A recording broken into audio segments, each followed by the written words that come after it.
preséntate tú mejor que yo. ¿Quién eres? ¿Qué haces en WeRoad? ¿Y qué es WeRoad exactamente? Bueno, yo soy Daniel Martínez, soy el Marketing Manager para WeRoad en España. ¿Qué es WeRoad? Esta parte, la gente dice, reduce tu empresa en 5 palabras. Sí. No se puede, pero voy a intentar resumirlo lo máximo posible.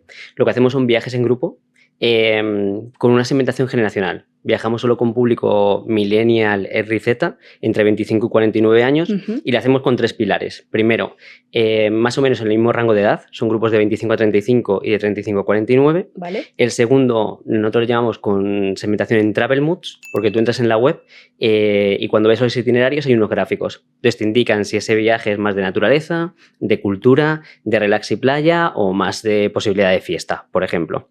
Y estas 2 partes son muy importantes porque más de el 85% de nuestro usuario es solo traveler. Entonces no conoce a nadie cuando se apunta al grupo. Con esto lo que hacemos es como una especie de prealgoritmo, ¿no? Vas a viajar más o menos con gente de tu edad y más o menos con gente de tu rollo. Y esto nos funciona súper bien porque al final son gente más o menos en el mismo momento vital y mola mucho porque te saca de tu zona de confort. Entonces, yo te puedo decir que cuando empiezas un grupo, a las 3-4 horas, con alguno, 1 o 2, prácticamente sois como amigos del colegio, porque no te obliga a hablar, a presentarte, ¿no? Entonces, al final la experiencia es que vas con 15 desconocidos, pero vuelves con 15 amigos. Y esa parte es una de las que funciona muy bien como producto, ¿no? Y la tercera pata es que todos los viajes están siempre coordinados por un coordinador de viaje.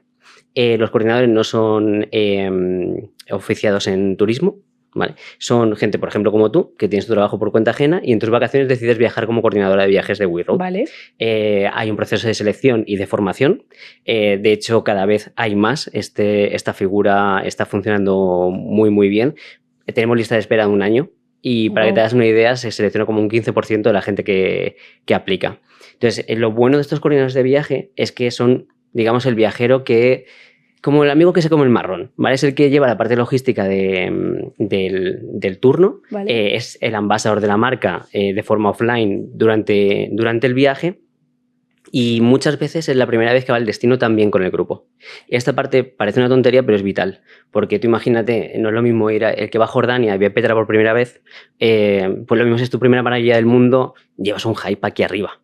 Si tienes un guía turístico que lleva 25 años contando la misma peli en el mismo sitio, que es su trabajo del día a día, pues evidentemente te lo puedo contar una mejor o menor, pero el feeling es diferente. Y esto lo que hace es que al final, tanto el coordinador de viajes como el viajero va con las mismas expectativas, viven el turno de la misma manera y es como ese amigo que viaja contigo y no como si fueses el profe del cole. Qué guay, qué guay. Mola porque muchas veces hablamos de primero te tienen que comprar el mensaje y luego ya que te compren tu producto y el mensaje te vas a ir con desconocidos pero vas a volver con amigos y el mensaje va a haber un amigo que se encargue de todos los marrones, de crear el grupo, de buscar los sitios y demás, ya es como muy potente. Sí. Dime. Sigue. ¿Qué haces tú dentro de WeRoad por ubicarte? Yo me dedico a la parte de Brand and Communication para España. Toda la parte de lo que veis de campañas de brand, sponsorship, partnership, parte de influencers y luego, digamos, trabajamos con la parte de headquarter como si fuesen agencia propia para WeRoad de España. Entonces, digamos que llevamos una parte localizada en país y otra parte de trabajo con global. Muy bien, o sea que tienes un poquito de todo en tu Me aburro un montón, día. Sheila, me aburro un montón. Hay que darte más cosas. Vale, tenéis como diferentes mercados. ¿Cómo os organizáis un poco tanto entre los diferentes mercados como dentro del propio equipo, ese equipo de brand, marketing, como lo queramos llamar? Mira, nosotros estamos presentes ahora mismo en 4 mercados más 1. Ahora te cuento un poco por qué. La compañía nació en 2017 en Italia. Saltamos en diciembre de 2019 en España, momento perfecto, 2 meses después COVID, vendiendo viajes, maravilla. Clavadísimo. Pero no nos bastó y lanzamos UK en octubre del 2020 y luego Francia y Alemania en octubre del 22. Entonces ahora mismo estamos presentes en 5 países. Lo que pasa que digamos que el producto es exactamente el mismo en los 5 countries. La diferencia es la lengua vehicular. Si tú viajas con WeRoad de España, viajas en español. Esto permite que la gente pueda viajar desde Brasil, Nueva York, Sydney o Tokio y se una al grupo en el destino sabiendo que el lenguaje es el español y van a conocer gente en español y en Italia en italiano, en Francia en francés. Para conectar viajeros de todo el mundo, ¿no? Entonces, realmente el producto es el mismo excepto la lengua vehicular. ¿Qué hemos hecho con UK?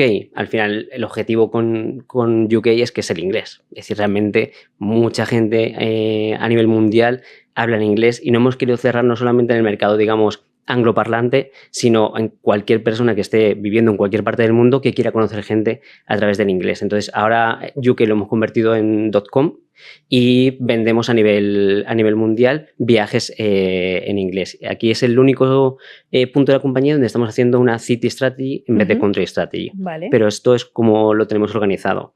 Luego, ¿cómo funcionamos a nivel de marketing? Pues como te digo, tenemos presencia en local y el marketing en Headquarter. Vale. En Headquarter tenemos 2 patas, principalmente. Performance, que está todo con el equipo de Italia. Cada uno tenemos nuestro account en nuestro idioma para hacer toda la parte de localización del país. Contenido, que funcionamos de una forma un poquito extraña, pero esto tiene que ver con la estrategia. Tenemos un equipo que lleva toda la parte estratégica y luego trabajamos con Local Heroes. No sé si la gente ha ubicado WeRoad o no, pero una de las máximas que tenemos en contenido y que a mí me encanta como estrategia es que eso trabajamos UGC Content. Entonces, al trabajar solo con contenido generado por usuario, necesitamos tener un punto local que pueda trabajar con ese usuario, estar pendiente de los contenidos que se suben, lo que nos mandan y tal. Entonces, esos Local Heroes son gente de la comunidad que trabaja con el equipo de contenido global y que luego la estrategia local se termina hablando también con nosotros desde el equipo de marketing España, Francia o el país que corresponda. Y luego la parte de Brand and Communication es la que sí tenemos localizada en país. Vale. Y hay una persona como yo en el resto de países. Vale, o sea que tendríais como una estrategia global que vais adaptando un poco a los diferentes mercados, necesidades, en función de... Digamos que WeRoad nace como una solución a una necesidad generacional. Porque hablamos de solo travelers, porque la gente nos pasa, ¿no? Que abres un grupo en el mes de enero de WhatsApp y dices, vamos a planificar irnos a Tailandia este verano. Y en el mes de junio lo has cerrado porque nadie ha contestado, ¿no? Entonces vivimos mucho con esa persona que se queda tirado, ¿no? Claro, esta necesidad generacional realmente tiene sus cositas en cada país y cómo dirigirte en approach local a esa gente necesitas un poco pues la mano, la gente que esté pues, en ciudades como Madrid, Barcelona para España o en París para Francia. Entonces digamos que la estrategia se hace desde Headquarter, pero luego se aterriza en local para poder llegar mejor a ese usuario final. ¿Notas mucha diferencia entre generaciones? ¿Lo tenéis como muy en cuenta a la hora de comunicar? ¿Cómo diferenciáis esto en vuestro contenido y demás? Esto es voy a decir una batalla a nivel trabajo, es muy bonito a nivel producto, ¿no? Por suerte o por desgracia, nosotros pertenecemos a un grupo de Italia que se llama Wendy Group, donde solo se hacen empresas para nuevas generaciones. Vale. Nosotros somos la parte de Travel Millennial, Early Z, como te digo ahora.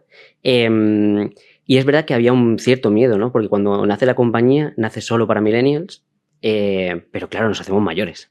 Entonces, el que tiene 40 en ese momento, pues cumplirá 45, 46, 47, incluso saldrá de target.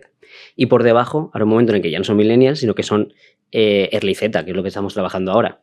Y había un poco de miedo de decir, oye, nosotros nos conocemos porque la empresa está fundada por millennials para millennials, y había un poco de ese vértigo de decir, ¿qué va a pasar 5 o 6 años después cuando una generación nueva empieza a entrar en el producto? A día de hoy podemos decir que al menos los Early Z funcionan de una forma súper similar a cómo han funcionado los millennials en este formato de aventura, de viaje, en formato solo traveler, y de momento el producto tiene una buena continuidad. Pero es verdad que es un reto comunicativo. Ten en cuenta que al final vendemos una experiencia de viaje aspiracional.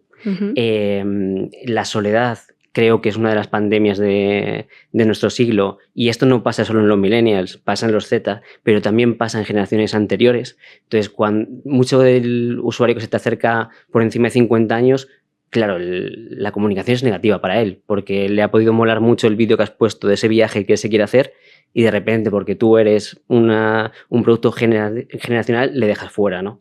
Entonces, intentamos cuidar mucho el mensaje para impactar lo más foco posible a nuestra generación. Esto no siempre es fácil, pero sí que es verdad que es muy bonito desde el punto de vista de marketing. Me acuerdo de una campaña que hicimos, no sé si os sonará, una lona que hicimos en la calle Fuencarral el año pasado o el anterior, justo en el mes de abril. Y era Abril Viajal, en vez del Abril Cerral del famoso meme, ¿no? Parece una tontería, pero esa campaña seguramente solo la entiendan los millennials. Es algo que pasó hace 14 o 15 años. Está focalizado en un programa de televisión cuando la gente veíamos televisión y no consumíamos por plataformas. Y yo, de hecho, cuando hacía test con mis padres, me decían, no lo entiendo. Digo, vale, pues si no lo entiendes, está bien tirado. Porque nosotros sí, vosotros no. No hay un problema, digamos, de hacer un overpromise a gente que luego no puede viajar con nosotros. Claro, esto no es fácil. Día a día tienes que estar viendo qué tipo de fotografías pones, qué tipos de copies, cómo hacer los captions. Hay que hilar muy fino, pero yo creo que es un reto comunicativo muy, muy guay porque el éxito del producto depende de que esa comunicación se haga ad hoc para el target. Desde luego. Hablábamos justo antes de que os veo presentes todo el rato, todos los días casi, haciendo cosas, y hablaba al principio del podcast en la intro de esa conexión con el offline y el online, mencionabas toda la lona. Cuéntame todo, de cómo se organiza eso a nivel estratégico y planificación. ¿Qué pasa cuando se abre el año, si es que os planificáis anualmente? ¿Hay unos hitos ya marcados y en base a eso vais organizando? ¿Viene un poco sobre la marcha? ¿Qué pasa ahí? Este es otro reto. Yo creo que esto es una marca de challenge continuos. Es algo muy bonito. Hay que tener ritmo para aguantarlo. Pero es verdad que al final siempre hay una parte de estructuración, ¿no? Nosotros trabajamos en presupuesto anual. Enero, diciembre. Entonces, normalmente en el mes de septiembre puedes empezar a dibujar una estrategia, ¿no? También te decía un poquito antes que nosotros en principio trabajamos con un producto que tiene seasonality. La gente viaja muchísimo en verano, viaja mucho en Semana Santa, un poquito en Navidad y tal, como que hay picos marcados. Pero nosotros tenemos el extra de que viajamos con un formato solo traveler. Entonces, claro, el solo traveler puede ser, por ejemplo, por tema de profesiones. ¿Cuántos médicos o el sector salud que tienen guardias súper raras no tienen vacaciones en febrero? Claro. O en enero? O a lo mejor la tienen en mayo, pero fuera de los puentes. ¿Sabes? Entonces, nuestro producto da respuesta a todas estas necesidades más allá de los picos de la temporada alta. Así que aunque marcamos un poco que hay que hacer una campaña previa a Semana Santa, que hay que hacer una campaña previa al verano, hay que estar todo el año activos porque nuestro usuario nos reclama estar todo el año activos. Por eso nuevamente utilizamos una estrategia muy de last minute. En plan de, bueno, no somos Coca-Cola a nivel presupuestario, entonces tenemos que intentar ser muy creativos con la inversión de marketing para intentar estar en el candelero lo máximo posible con campañas muy, muy específicas para que funcionen bien. Así que sí que llevamos una estructura, pero luego en el fondo somos muy startup y si la oportunidad sale aquí y tenemos 3 días para hacerlo, pues trabajo en equipo, pensar lo más rápido posible y ejecutar campañas que podemos hacer en 72 horas o en 48 incluso, ¿no? Guay. 72, 48 horas de deadline, me tiemblan las piernas un poco solo de pensar. Siempre intentamos tener un poco previsión, ¿no? Decir, oye, al final ya es el 8º año de la compañía, entonces es verdad que los mensajes de brand puros los tenemos muy marcados, vale. Incluso los tenemos, si hablamos de forma internacional, tenemos momentos que nosotros consideramos que hay que hacer solo campañas de brand y tenemos un mensaje claro, ¿no? Por ejemplo, lanzamos en España con prepara la mochila, los amigos los ponemos nosotros, ¿no? Era un resumen perfecto de cuál era la experiencia cuando ibas a la parte de solo traveler. Este formato de comunicativo al final funciona muy bien en los lanzamientos, pero claro, no lo haces en plan una vez y ya. A lo mejor tienes un par de años, 2 años y medio, donde tienes que estar pico pala con el mismo mensaje, actualizando la parte creativa, pero el mensaje tiene que ser el mismo para poder penetrar en el país y que se te reconozca por el formato de viaje, ¿no? Luego ya puedes decir, oye, venga, me permito el lujo, tengo un poquito de awareness, vamos a jugar con la parte creativa para empezar a aumentar. Ahí es donde empieza un poco ese estrés de decir, vale, ¿ahora qué me invento? Cuando ya posiciona el producto, tengo que seguir haciendo cosas guays y tal, pero puedes dar un salto creativo un poquito más de riesgo. Perfecto.